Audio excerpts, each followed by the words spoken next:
I'm a true believer of separating church and state. It's okay if you believe that that's a living thing. That's your religion. That's not the law. That's not how people see things. And I wonder, pro-lifers, because the embryo method is to bring life to the world, to bring life. So are you really pro-life? I don't think so. Oh no, not with this mess. Look what's going on in Texas. You can't even have a C-section there. You can't go there in emergency. I have family members that I get to speak to today, like my sister, my niece who's now 46. I get to speak to them today. They had an abortion, a C-section. My baby niece, bundle of joy, just got born from a C-section, an abortion. See that? Healthcare? Does it ring a bell? Does it make any sense? I have a little cousin who's now in college, born out of this embryo method. I had to speak to him today. He's alive. They brought him to life. You know those other abortions? It's so that they can save the mama, or save the baby, or both. Life. Now, really pro-lifers? Are you really pro-life? Like, I'm a pro-life, but I believe in women's right to choose. And when it comes to healthcare, oh my God, look at everything that's going on. Every time you guys make a decision, you screw it up in other areas. Women are unaliving. And if somebody drops an embryo, where it moves next, you're talking about arresting, maybe unaliving, depending on the state where it moves to. Come on, guys. You're not pro-lifer. I'm sick and tired of you lawmakers, including the women lawmakers who enable them. You didn't even seek, professional scientific proof of anything. They were given the gift to give life to. These scientists and doctors were given a gift. I don't know where it comes from, the universe, but they were given this gift for them to perform procedures, one of them being given life. That's what they're trying to do, right? They're trying to save a life, give life.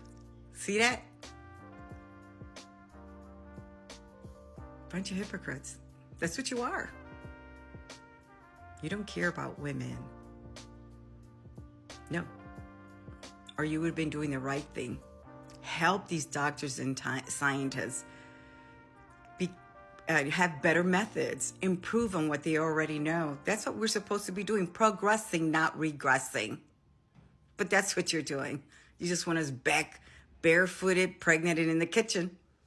But we're not going to stand for it. There's an election coming up. Women, stand up. Stand up. We're talking about health here, about family planning. That's what we're talking about. And they're trying to control us women. Stand up. I'm stitching a Nikki video that talks more in depth on the update of the embryo method. Focusing on the importance of state judiciaries this election cycle. Obviously, it has a big impact, as you just saw. The Democratic Governors Association has created a $5 million fund called the Power to Appoint. It's aimed at reminding voters that governors have the power to select judges who will uphold the rule of the law. This year's fund is focused on gubernatorial races in two key battleground states, New Hampshire and North Carolina. And joining us now, Democratic Governor of Minnesota, Tim Walz. He's the chair of the Democratic Governors Association. Thank you so much for coming on this morning. I'm assuming this ruling will drive the message home, exactly the message of the power to appoint. Well, exactly. Thank you for the segue, Mika, to you and Claire. You're exactly right. This is what this is about. When you have judges with outrageous decisions like we saw in Alabama, and look, every guest who comes on here, my wife Gwen and I are going to add our voice to this. Thank God for the reproductive care we were able to get at Mayo Clinic, that we have two beautiful children because of it. And this stems from the ability of governors in dozens of states to be able to appoint judges, not Democratic judges, but judges who follow the rule of law. If you had a Democratic governor in Alabama, we wouldn't be having this decision. We would be allowing people, as you said, Mika, to access health care as they should without interference from government. So we at the Democratic Governors Association are reminding people in Minnesota by the end of this year, I will have appointed 4 of the 7 Supreme Court justices, people who will work with the rule of law.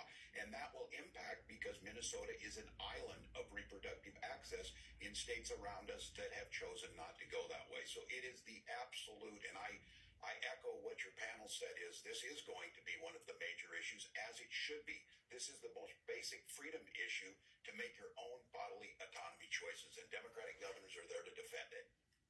And it's more than choices over your own body, but to have access to options for health. Yes. I mean, we're seeing across the country women in unbelievably life-threatening, precarious situations because doctors now in certain areas are not allowed to perform abortions, terminations, DNCs, and the traveling to get there. It's not as easy as That's right.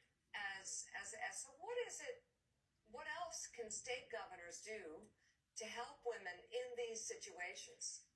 Well, I think in Minnesota, the first thing we did last year after gaining the majorities in the House and Senate is I signed into law the PRO Act, the Protecting Reproductive Options Act. And then we work with our nonprofits across the board to make sure, look, you're in this situation. It is a healthcare decision. Mika, you're exactly right. It's life or death. And now you have to travel across the state of South Dakota or North Dakota to get across a river. Literally, we moved the clinic from Fargo to Moorhead, Minnesota, and it is the difference between life and death in 100 meters. And those are the types of things that states need to shore up.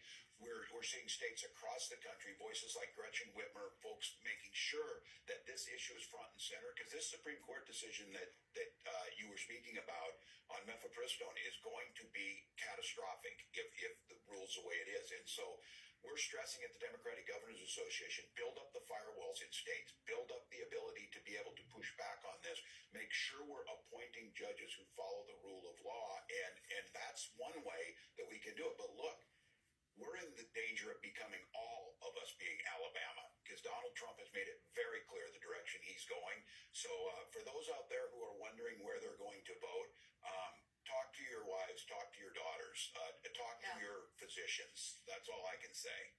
So, Governor, this effort by the Democratic Governors Association to find and appoint more judges who adhere to the rule of law, what happens in states where judges are elected, and how many states do have judges who are elected? Yeah, I believe 25 that we can that we have the power to appoint. But what you see is when you get a Democratic governor who uses the platform to educate folks. We saw the election of a judge who follows the rule of law in Wisconsin, and lo and behold, we got rid of gerrymandering and have free district because of Tony Evers' work. So I think one of the things we can do, if you're not directly appointing, this is an education campaign to understand that look. When I ran for governor, I theoretically understood I would be appointing judges. I am now convinced that the lasting impact I will probably make on the state of Minnesota is putting in jurists who follow the rule of law, who are respected, and who make decisions based on precedents, science, and the best decisions they can make. So I think one of the things that this campaign will do, too, is in states that can't appoint, we will do education campaigns and talk to them about how this is going to impact them. Chair of the Democratic Governors Association, Minnesota Governor Tim Walz, thank you very much for what you're doing. And thank